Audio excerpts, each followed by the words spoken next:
আবারও টাকা পয়সা শেষ হয়ে গেছে, আমার টিপস করে টাকা পয়সা এসছিল, কিছু শেষ হয়ে গেল। দাঁড়ান, এই টিপসটা ধনতেরাসে করলে আপনার টাকা পয়সা আপনার কাছে আসবে। ধনতেরাস মানে বুঝতে পারছেন না, টাকা পয়সা আসবে এই সময়। আমাদের ধনতেরাস মানে ধনলক্ষ্মী দেবী বা কুবের দেবতা এই সময় আমাদের টাকা পয়সা প্রচুর পরিমাণে দান করে, কিন্তু আমরা যদি সেটাকে ধরতে পারি। তো আপনারা সঠিক যদি আমার এই টিপস বা গুপ্ত প্রয়োগটা করতে পারেন, অবশ্যই ধনতেরাসে আপনারা পাবেন ধ্যান, প্রচুর অর্থ আসবে।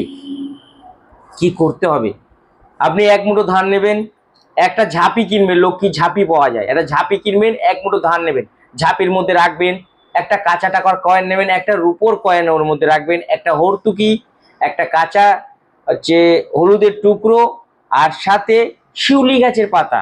অনেকের যে যদি আমি নাগকেশরের পাতা বলি বুঝতে পারবে না, শিউলি গাছের একটা পাতা। এবং আপনি লিখবেন যেটা, সেটা হচ্ছে 6111, 6 লিখবেন, সাথে 3টে 1 লিখে একটা কাগজে লাল কালি দিয়ে লিখে আপনি ওই ঝাঁপির মধ্যে রেখে দিন। ওটাকে আপনি হলুদ কাপড় বা সবুজ কাপড়ে পেঁচালে আরো ভালো হবে, পেঁচিয়ে ওটাকে আপনি আপনার বাড়ির ঈশান কোণে ধনতেরাসের দিন রেখে দেবেন।